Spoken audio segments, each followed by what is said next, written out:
Everyone, welcome along to DigiShift 64. So today's topic is multiplied, how digital transformation can deliver more impact. We're going to be joined by Ben Holliday.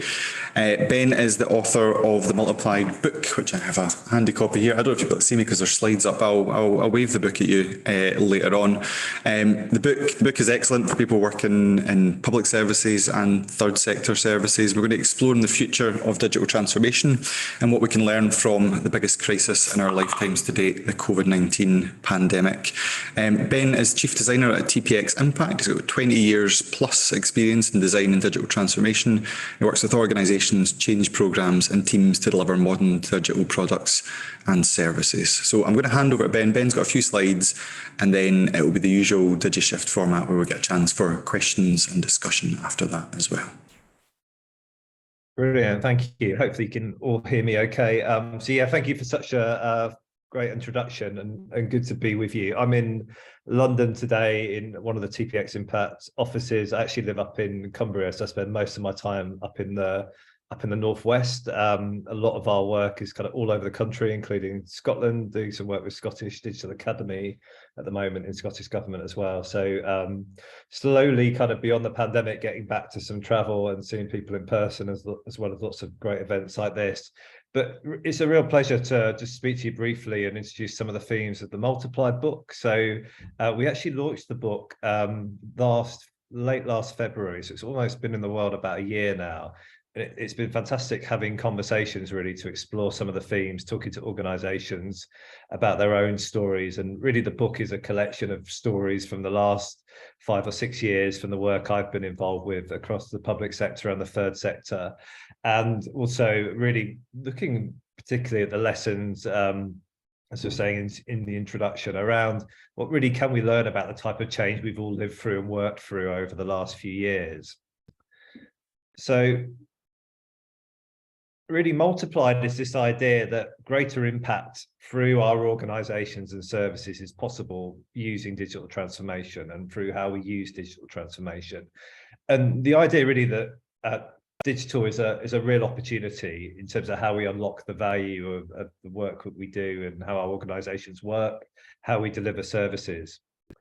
The book talks about this idea of multipliers. And so the idea of multiplied is really that we're more than the sum of our parts, that our organizations, our work are really down to what we talked about as 10 things in the book.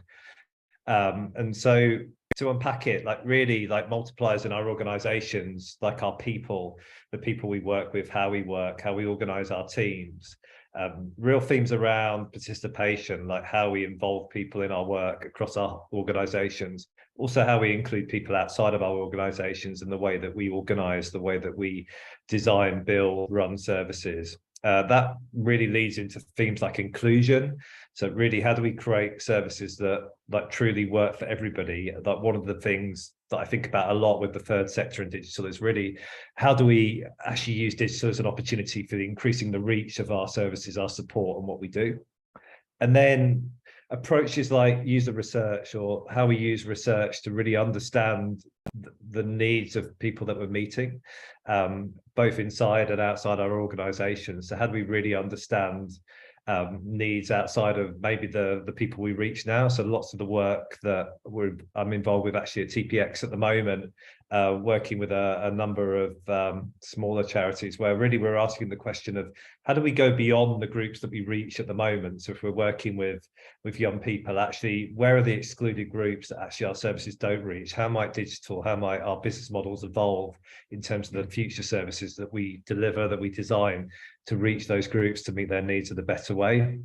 In the book as well, we talked about knowledge as a multiplier, how we work in the open, how we open up what we're doing so actually ideas connect, and the potential of our work connecting together across the sector. So actually meetings, groups like this coming together are a fantastic example of that. And then the core ones, which I kind of, in a lot of our work in government, we talk about this idea of DDAT, or design or digital data delivery, but actually the combination really of how we use technology, how we use data in our work through delivery, and actually how I always think about that as how do we do that by design? How are we deliberate in designing things very deliberately to work well for people, to meet needs in the right way, to be sustainable, to be scalable in terms of how our organizations work, how they transform in the future. And there's a couple of really nice quotes in the book that I thought I'd share just to kind of get you thinking this morning, and would love to discuss these more. But I love this one. This is by Arne Nass, who was like, he's no longer with us, unfortunately, but he was a Norwegian philosopher. And he had this quote that claiming that something is impossible is nothing more than a temporary working hypothesis. And it's this idea of 2 + 2, he used to say, can equal 5 if something changes. And this really caught my imagination writing the book, probably about 1.5 years ago now. And this idea that actually it's always a question of what's changing around us, what are we responding to? But the pandemic was something that changed very, very much overnight, kind of how our organizations had to respond.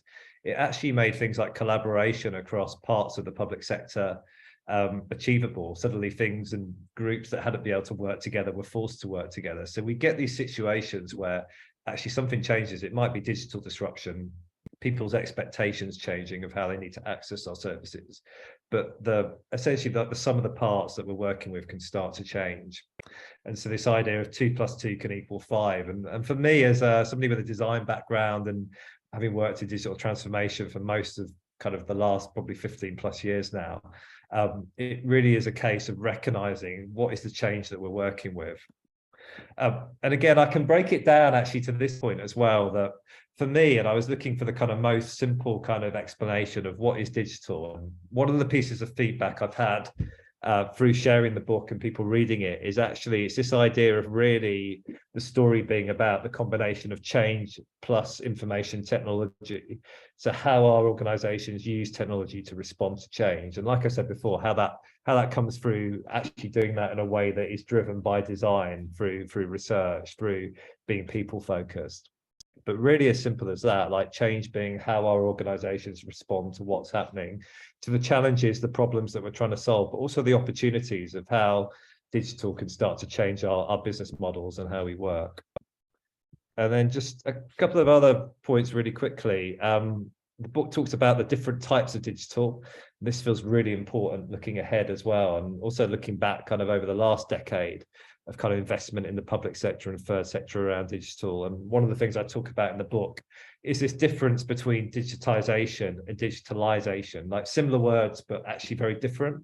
So digitization being a lot of the work that I've been involved with in kind of digital programs has actually really been converting analog solutions, processes, business models into digital forms. Like going right back, I worked for the Government Digital Service for a year, about a decade ago now. And a lot of what we were doing actually was creating simpler, clearer, faster transactions on gov.uk. But really, we were taking things like paper forms and we were digitizing them. We were making them better. But actually, there's a limit to kind of the transformation that delivers in terms of government services and people's lives. But what I'm fascinated in now is this idea of digitalization. So how we transform business activities and services with technology. This idea of change plus IT and how that wraps into our culture and our ways of working, and rethinking what we do and actually how we use technology through how we work, how we deliver services, and actually how that fits within our human models of support. So both what we do online and what we provide online, but also like how our organizations work offline and all of our services working kind of across different channels as well. And there was one really great quote in the book that I had to share with you. Tom Goodwin wrote a book, Digital Darwinism, which I definitely recommend. And he had this quote he was talking mostly about things like the kind of legacy banking industry and IT. But he said, we dare not to look under the hood into the big, deep problems. So we build digital garnish to distract from that. And kind of like we focus on the front end. We don't really get into the hard, dealing with legacy technology, really unpicking how our organizations work with technology to unlock the potential of transformation. And that, I think, has been a big challenge looking back over the last few years as well. So just finally, really, I just wanted to say that the book is really about being ambitious in terms of how we reimagine our organizations. And I think it'd be really interesting to hear your reflections on how really kind of how much your organizations were able to respond and learn from those years of the pandemic and coming out of the pandemic. But I think we also need to continue to respond to change. So I think this urgent shifting of needs and the needs in society that we work with and for that continue to evolve, like the cost of living crisis, everything that's impacting our lives, energy crisis, all of these things actually change how people are interacting with us, how people are living their lives, and actually the way that we might need to use technology to reach more people in different ways. And finally, I just wanted to share this quote. It's my last slide, which is from Margaret Hamilton, very famous computer pioneer and engineer.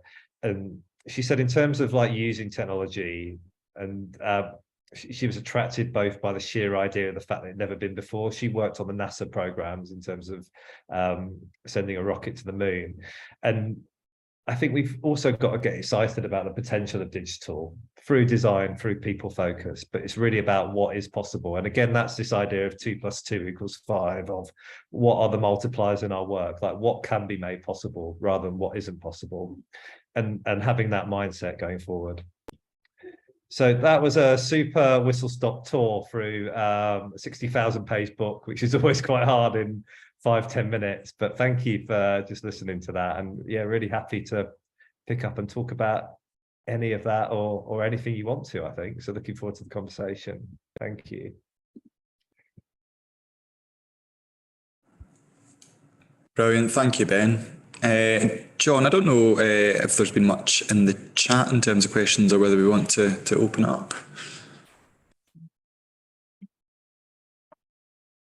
Oh, John, we can't hear you.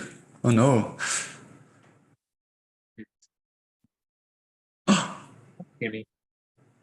You're coming in and out for some reason. Okay, 1 second. Is that any better? Yay. Well done. Sorry. That was very patronising. I'm sorry. Well done for working a microphone. You're welcome. With change, anything is possible. Chat has been a wee bit quiet so far, so I thought I might share a few quick thoughts and give people, pop some ideas in chat, or if you've got a question, just jump in. As Ben says, there's a lot of thinking behind the book, so now's your chance to kind of dig in a bit more if you want to find out more about 2 + 2 = 5.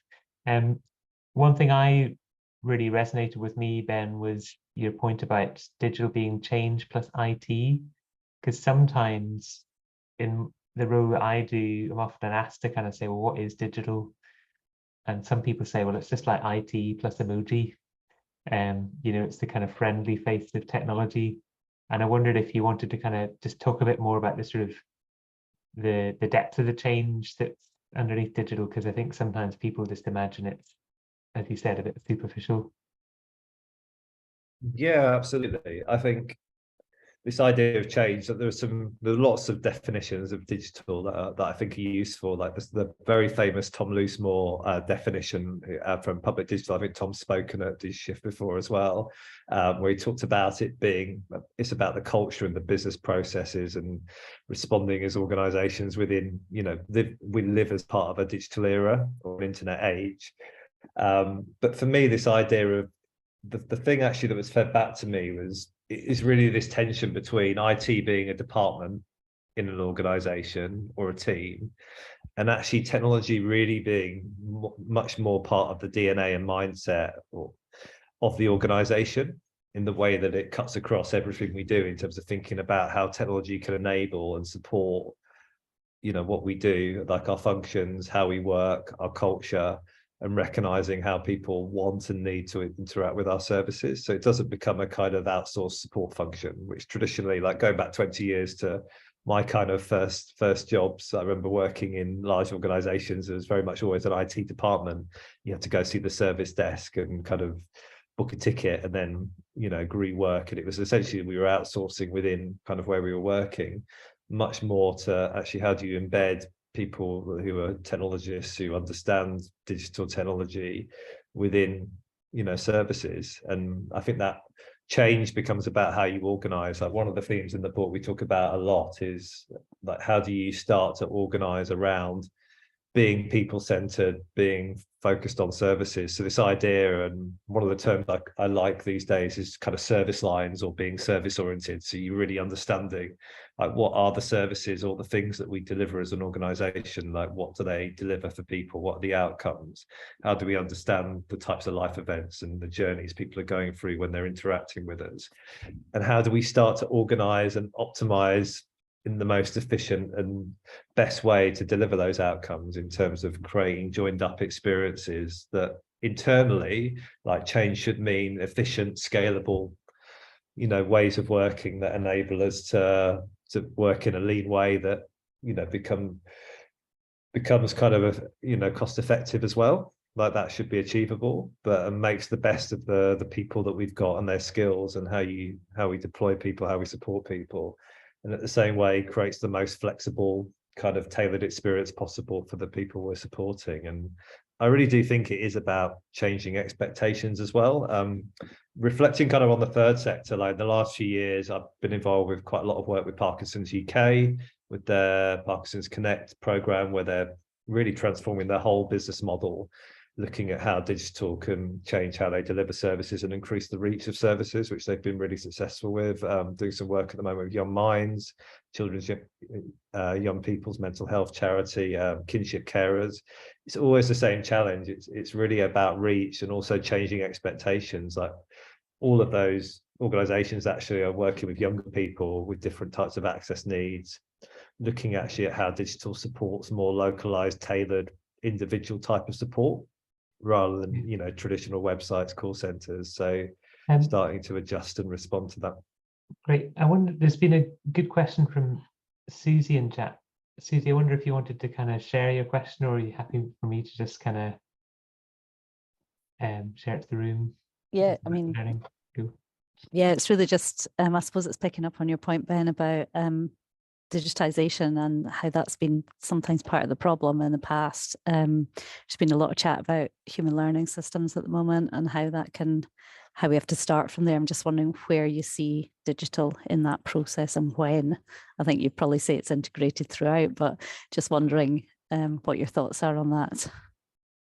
Thanks, Susie. Do you mean specifically within human learning systems? Like, yeah, so if you're looking, if you're looking at really transformational change through human learning systems and trying to make them people-centered, then how and when do you consider the digital? Because sometimes by thinking about the digital, you get forced down a road that actually is maybe not as people-centered as it should be.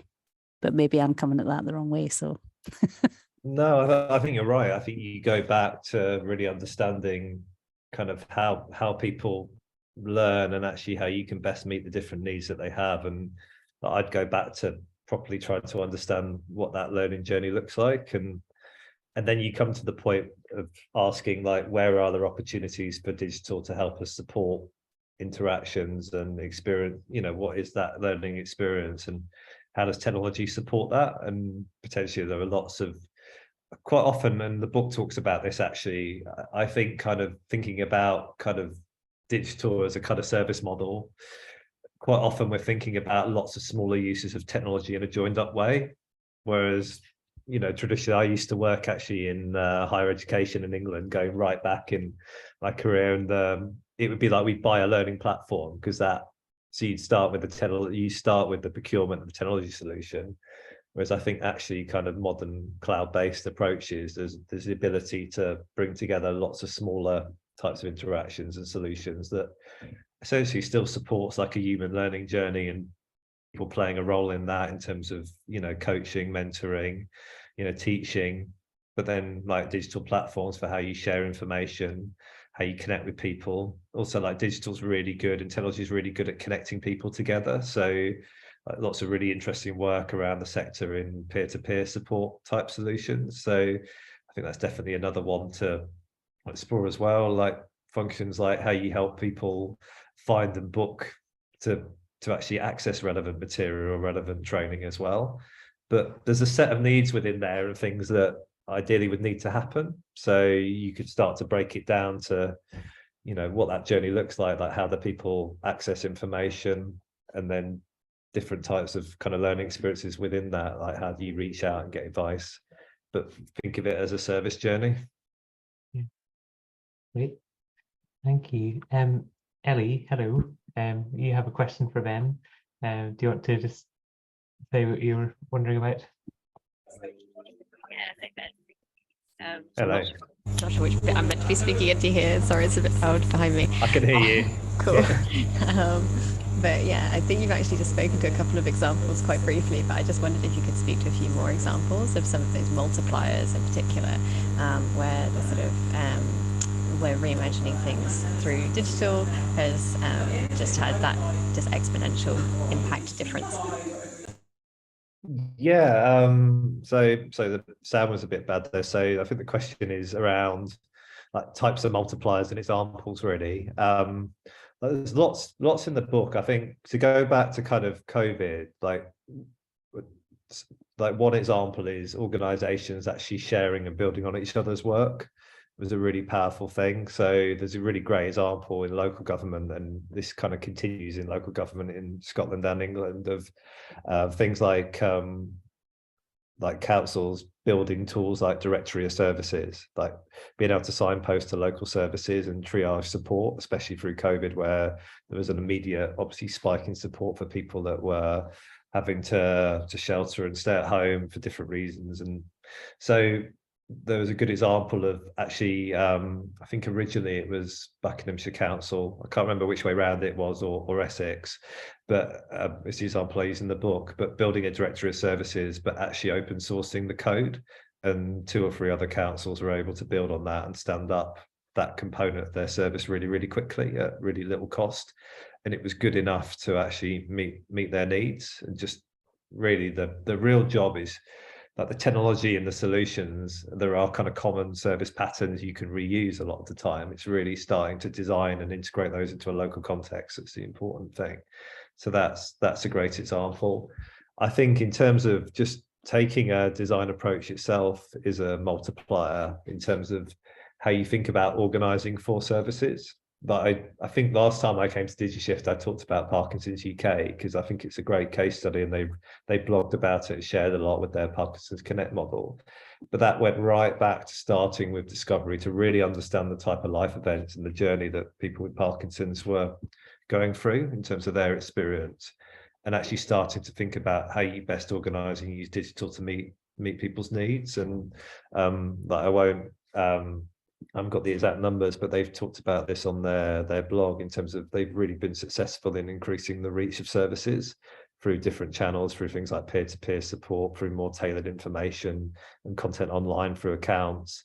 They've built things like direct GP referral in as well. So they've really thought about the end-to-end, and also recognizing that the needs of the people that they're meeting are changing. So it would have been really easy to keep delivering the same things. Like traditionally they were supporting slightly older people, but actually they'd seen, and I think they said in the first blog post about the project back in 2018, 2019, they're really seeing a shift in younger people interacting or wanting to interact that they weren't reaching. So just the use of user research to really get closer, work with communities, work with community groups that were already there, to start thinking about how do we extend the reach, who aren't we reaching, actually how do we create services that work for more people, that are more flexible as well, is the real multiplier. And that becomes inclusive and actually, start to deliver outcomes that are more equitable and actually working for more people. And digital for me is about flexibility. That becomes a multiplier, because actually one of the things digital is good at is we don't have to have a paper form or a service that is the same experience for everybody. We can start to actually tailor and use data in a way that is more targeted. It's probably worth saying actually data is the other one. There's a whole chapter on data in the book. And I think more and more we're seeing organizations think about their data maturity. How do they use data to actually deliver services that are meeting expectations?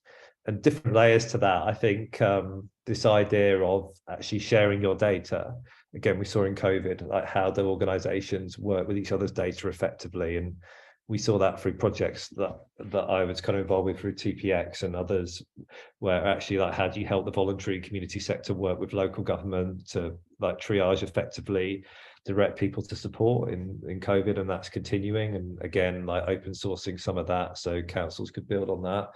projects like in the book you talk about City Mapper, which I'm sure you know of, which is in quite a lot of UK cities now.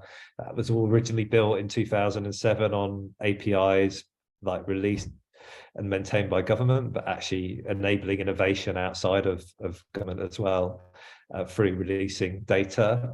And then the final thing as well, I think, just in terms of expectations, talking in the book about real-time services, and through data, I think like government traditionally, and I've worked a lot in government, is still in a situation where data isn't real time. Like we run reports once a week. It's the same in the third sector. You know, systems update or are manually kind of transferred overnight. Whereas actually we live in a world now of being able to access real-time services, whether it's, you know, booking a hotel or ordering an Uber, but actually things that respond in real time. And there's a real opportunity if we increase our data maturity as organizations to start to build services in a different way and also operate services in a different way.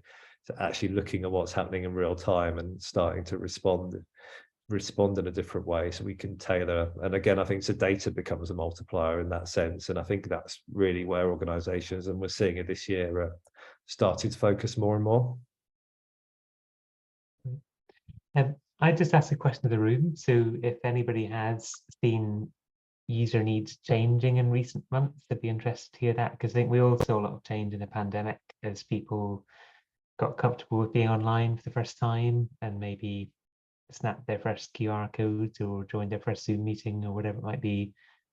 But I think we need to remember that that's probably still happening. You know, people haven't, you know, done a bit of technology in 2020 and left it there.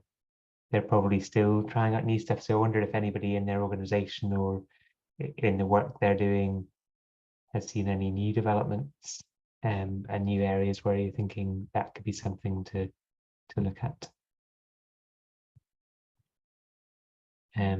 While we're thinking on that one, Ellie has shared a support tool from Hyde Housing on, since Housing Association has developed a tool which can be used by lots of other organizations. That's a really good example where it's helped the people they're directly in contact with, but it's gone on to help, you know, 6 million other people, which is amazing to see. Because quite often in the voluntary sector, we're working with a particular group, but the kind of activity we're doing with them is being repeated in other contexts. So there's a value in sharing stuff. Any other questions for Ben at this stage, or shall we see if anybody wants to chip in? Ross? Yeah, I had a wee question, Ben. You mentioned the importance of working in the open, and I wonder if you'd be comfortable talking a wee bit more about that. Yeah, sure, absolutely. I think I really have seen over the last, and it's 10 years now that I've worked kind of exclusively in public and third sector, like the benefits of working in the open. I think I mentioned the example before of, like, really simply go back to some of the service standards we work with. Like work in the open is quite often there as kind of share your code, like publish the code of what you're building on GitHub. And we have seen, like, especially over the pandemic, people building more and more on the work of others, like things like the service directory example, and even things like the government as a platform. We got things like gov.uk Notify, like shared common platforms that can be accessed and plugged into like your services. There are lots of examples of that in third sector as well. I think there is also something about the transparency of keeping ourselves accountable through being willing to actually talk about our work and our projects and how we're investing in the work, through things like blog posts, through things like sharing videos of show and tells, which a lot of organizations do now, through things like YouTube channels, even making those open, really sharing our thinking and allowing others in the sector to build on that, to potentially take our work and make it better, and then we can also benefit from that as well. I always use this analogy of it's a bit like being able to, like, having a kind of window into your organization is as much about the perspective of being able to see out and see what's happening around you and learn from that, but it's also about the others being able to see in. And so it works both ways. And I think it's an important discipline. I also like being able to encourage your staff that it's okay to write blog posts, giving them the forums to share work. I think it's been one of the most positive things actually in digital government, digital programs in third sector, where we have seen organizations doing that, and I've learned so much from others, and also potential to build on the work of others. So sharing approaches to service design thinking, all of these things. And I think it's accountability, because our organizations are able to show what we're investing in and what we're working on as well. I'd be really fascinated if anybody's got examples of how they're doing that to share, actually. Yeah, it'd be interesting to know in the room if anyone else is working in the open at the moment or feels they tick that box. Ellie has given a nice shout out in the chat box. Yeah. Maddie, in fact, you've been part of the open working programme. Yeah, for me, I found it really interesting because I think, as I said to most people, when I first started to do it, I found it quite scary. The thought that I was having to share things and what that might mean, because particularly in Scotland, it's a very small place and we're always in competition for funding. However, that wasn't really what the purpose was. It was more about actually what's the process I'm going through, what's the mistakes I'm making that are relevant to other people, that other people have perhaps done themselves so that they could prevent from doing. So actually, it's been quite an interesting process. I come and go with it a wee bit. It's a mindset change about sharing this stuff about what we're doing, but it's definitely, from a personal point of view, I found it quite an interesting process, and just that idea of sharing, try this, try that, don't do this did not work for us, and that actually how do I do this? What is the process I go through as opposed to what am I actually doing? So it's a bit before that's the important part. Is the thing that I'm doing doesn't matter. It's all about the process, which I found really interesting. Thanks, Maddie. Ellie, I don't know if you want to come back in on that example. I don't know if your audio is working now or not, but maybe quite nice to hear a wee bit more about the Hyde example. Can you hear me? Oh yeah, that's better. Yeah. Yeah, I'll just get close to the laptop. Yeah, really technical hack here.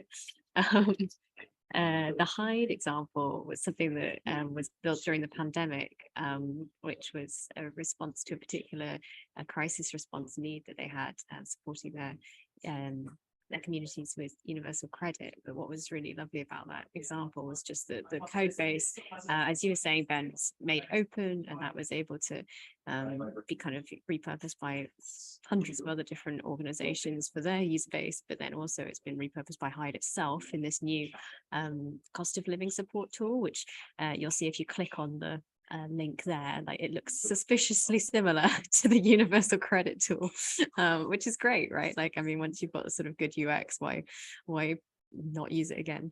So and that's just, I think, been launched in the last couple of weeks or in the last month. So and again, it's deliberately designed to be repurposed by as many different organizations as will find it useful. So yeah, big up to repurposing open code bases and research and reuse of all things. I actually had a question for Ben that came off the back of what you were just saying, Maddie and Ross, about the open working. And just something I've seen is just that when there is so much amazing working in the open, it can be hard to know, like hard to sort of distill what's the kind of most useful, valuable stuff from all these great weak notes and content that's being put out. I don't know if you found any good ways of sifting through or identifying which things to spend time reading and how to kind of how to make the best use of time, really, I guess, when there's so much out there now that can be digested.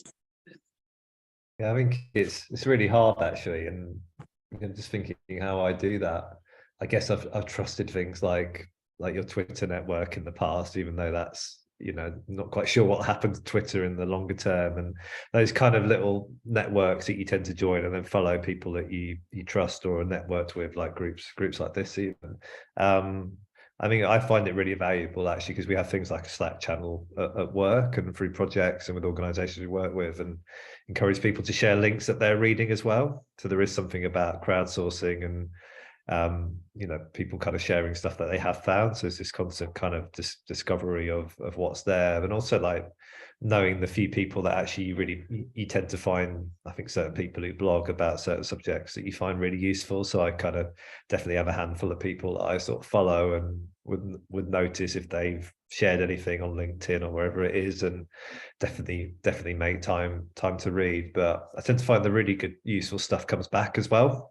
Like if it's really useful, it'll usually get picked up. And I think just being willing as well, like you have to be constantly looking to, you know, what is out there to read. Like there are always a handful of good books and people publishing things that I think are useful, and I'll always try and recommend things as well. Probably the book I'd recommend at the moment, actually, Kate Tarlow's just published a book called The Service Organisation that I think I've ordered it. I've not read it yet, but I've worked with Kate in the past, and that'll be excellent. And in terms of how we organise around services, so like Lou Downs' book Services is another one that's fantastic. So if you've not read it, so there's always kind of a handful of things, and any blog post Lou or Kate write, I would definitely recommend, for example, on my list. Yeah, and then as well, like we're trying to do things at TPX. Actually, we've just set up a little design community blog where I'm trying to encourage more of our team to work in the open, because it's even a challenge for us. Like to go back to that last question as well, part of encouraging people to write more is actually helping them to articulate and communicate more clearly as well. Like where I've been involved with that, actually, I think it helps the whole team be able to explain what we're doing better and more clearly. It's definitely beneficial to the team as well. If you can write about it clearly, you can speak about it clearly, and that's what I've found in terms of my own kind of development as a leader as well. Like writing has helped me as a communicator. I'm just going to maybe quickly come in on that one as well, Elliot. I think I sometimes think the format, the kind of standardised format of working in the open feels quite prescriptive, and it's not appropriate for everyone's writing style and every subject matter. So that, like, the idea of week notes is great for certain things. So if you want to update a broader team of people in an organisation about the technical deployment of a product, then week notes are really useful. I think the problem is a lot of open working is has kind of pigeonholed people into these formats and structures which aren't naturally that comfortable with a lot of people. But I think fundamentally they're awful for SEO. So if I have a question and I search for it and you've been working in the open and you're working on that, I'm probably going to struggle to find it because you've written some weak notes. I probably will find it if you've written a blog post that answers that question really succinctly and is written in a way that a human might actually speak or search for stuff. Whereas a lot of weak notes in that kind of diarised format, I think, have a really specific audience. But the problem is a lot of open working has decided to kind of just go down that road, and I'm not convinced that's that helpful for a lot of projects. Sorry, I've got loads of notifications going off here. Chris, you were going to come in on that one as well. So I work at the Health and Social Care Alliance, and one of my areas of work is to manage the ALICE programme. Interesting, Ben, that you mentioned Directory of Service, because ALICE is a local information system for Scotland, and it's an open source Directory of Service. We crowdsource information about community assets and services across Scotland. Just on the open working and open source point, we just recently got some money from UKRI, Innovate UK, to develop the ALICE system, which is great to have a chunk of investment.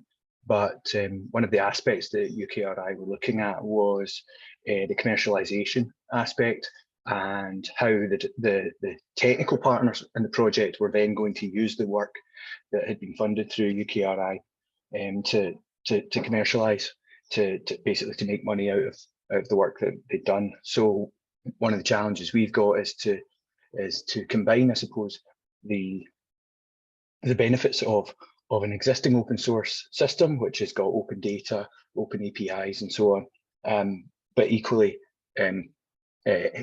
conform to the requirements of the funder, which is to the different partners can then take some of the learning, some of the bits of IP, and then commercialize those. So this is maybe for a blog post, but, to talk about the sort of interface between the worlds of the third sector and the commercial world, and how we can deliver at scale big change and big ambitions, and in an environment where there are these sort of different cultures and different ways of working. Because I'm all for open source, but I'm also all for developing and scaling and working things up. So yeah, it's it's a challenge, Ben. I wonder if there's anything around that you've experienced. Yeah, that I agree. Like open source isn't always the right answer. I think it's also that there are other.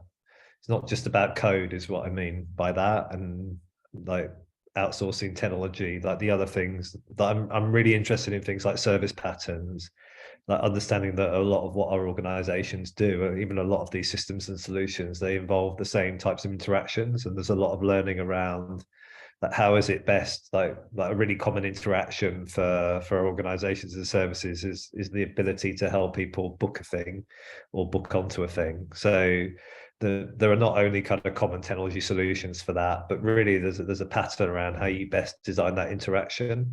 Like how does that work in terms of inside your organization, as well as like what's the optimum user experience for how you deliver that as part of any service that you deliver. And I think you can look at patterns transactionally like that as well, and that type of learning is also interesting. And even like examples like the things like the design kind of manuals for Scottish Government, like gov.uk, NHS UK, like you'll see those sorts of patterns and being published and the research behind them. I think that's really powerful as well in terms of reuse. And it should mean that actually we're able to design based on the learning and what's been tested elsewhere and what we already know. Like done a lot of work with local councils actually, who are always looking at the same kind of 6 or 7 service patterns, whether it's like tell the council something, book something, apply for something, like all very looking at a transactional level, similar things where I think there's the ability to open up that learning and design work and what we've learned through user research that again could benefit elsewhere. Just a quick one on that. Then I think this is probably a challenge we see in the voluntary sector as well, is you can have, I think, really excellent user insight, maybe 10,000 people have used the service. You've got a lot of learning there, but what happens if somebody says, well, that was in Preston, but we're in Paisley, and how you get around that kind of challenge of, if you're working in a design thinking sort of mindset, you'd be like, well, it is a user experience wherever somebody's sitting, but somebody might say, well, we're in our community, convince us that it's going to work here. Yeah, I think that's a really good challenge. And for me, it comes back to that the important thing is context and designing and working in context. Like what you shouldn't have to do is spend 6 months doing kind of research to get to that starting point of knowing what's worked elsewhere, or more generally understanding like a booking experience or a service. Like as an example, actually TPX, we do a lot of work. We've done a lot of work in housing services with local authorities, but from everywhere from like a central London borough to actually like probably more remote areas of like the north of England. So like very different local contexts and needs, and what we would say is that from all the work we've done previously, there's a really good set of starting hypotheses of knowledge around what could work and actually what, how the service should work and how you should design it. But then the important thing is use the time and the investment you've got to work with those local communities where you are. So you go to Paisley and you do enough research to contextualize what you know. But I'd always see it as starting with a set of assumptions, but actually that design mindset of going to say, like, how do we learn whether these assumptions apply in this way, in this context? You can really target that work to a local context.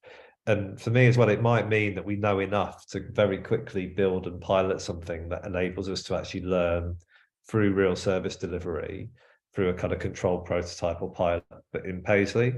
So I've really used that to go and embed that. There's a good example actually from health. We were doing some work with, again, it was children's, young people's mental health services, and we were working with teams. Like one was Oxley's, which was like London group, but also in places like Alderhay, like very different in terms of like areas. And we've done work as well where we've then been to like a remote kind of area. So the best thing is to be piloting and in those local places, working with the people there, understanding how is it different, like how does this change here in terms of how you might kind of create a more tailored, flexible solution. And it might be the solutions do have commonalities if you're delivering services that have to work across multiple areas.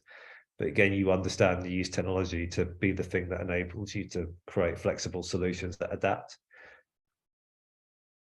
Yeah, that's great. And Susie, you've popped in a great point there about there could be patterns about recruiting and signing up volunteers. I guess that was something I was thinking about when we were talking about open working, is there's that challenge of if you're doing something in your organization, you don't necessarily have time to spare at the end to say, I'll just do a quick blog about this later stage of the work, because you're maybe really busy making it all happen.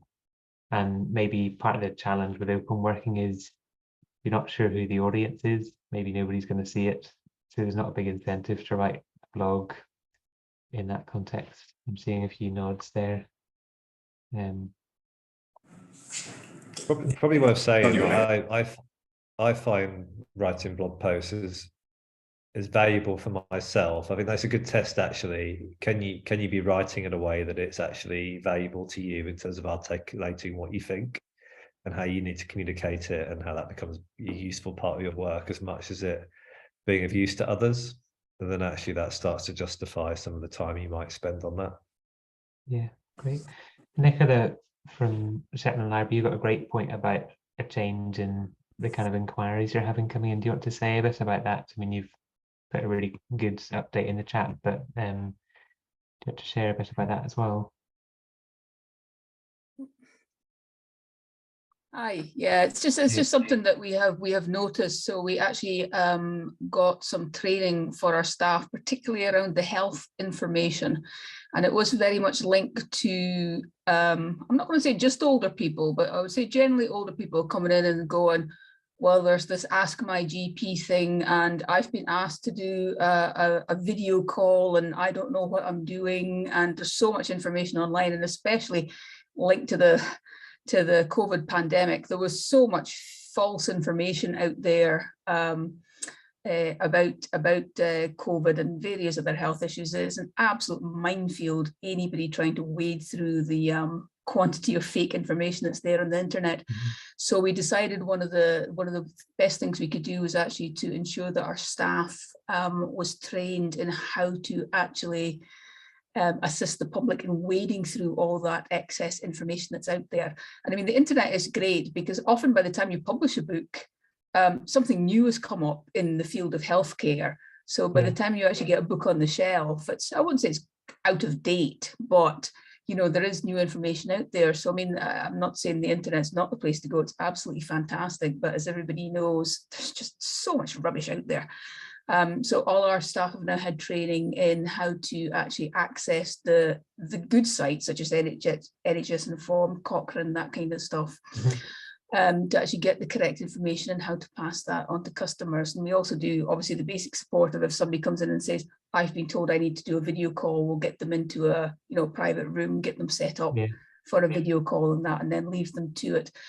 With stuff like benefits, it's kind of difficult with us being at public library staff. Obviously, we can't really access people's financial information.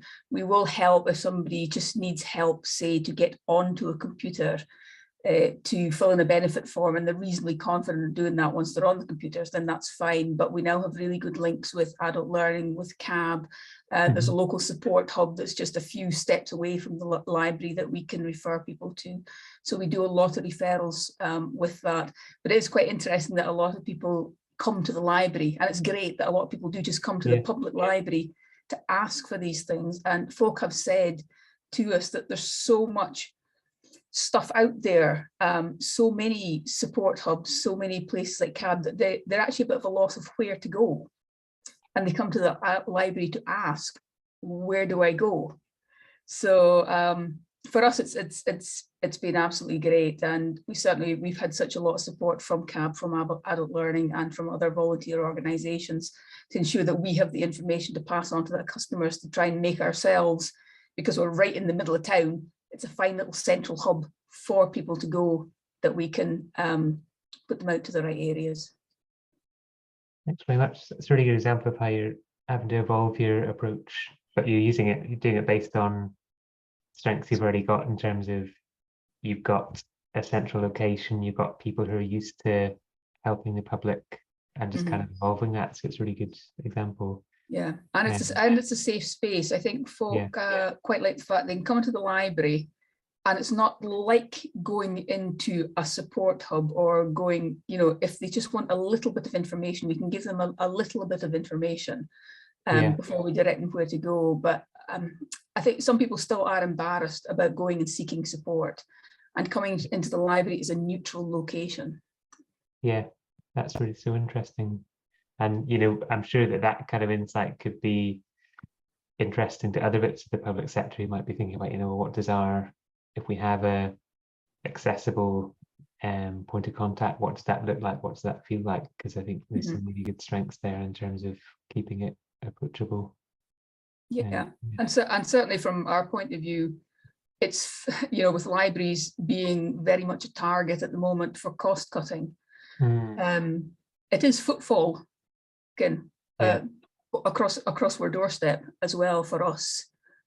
So for us, it's that little bit of support just for the footfall as well. So I think that is something to bear in mind if people are looking for locations like that, other voluntary organisations. They might actually be helping the library out a little bit by sending folk, or, you know, having an arrangement where folk can come there. Yeah, and I suppose if you wanted to kind of point to a data example, you could say if you were able to track, right, 20% of our applications have actually been done in the library, that then speaks to the value of that library in terms of supporting other stuff that the public sector needs to happen. And we're quite near the time to wrap up at 11 now, but I want to make sure to see if anybody else who hasn't had a chance to ask Ben a question has chipped in. So any last burning questions? I'm just looking around. Thanks, Dean. Really glad to have you with us. Should we just mention briefly the next call, which will be on the 22nd, is it the 22nd of February, Rob? 22nd of February, and then 22nd of March. Yeah, keeps things simple.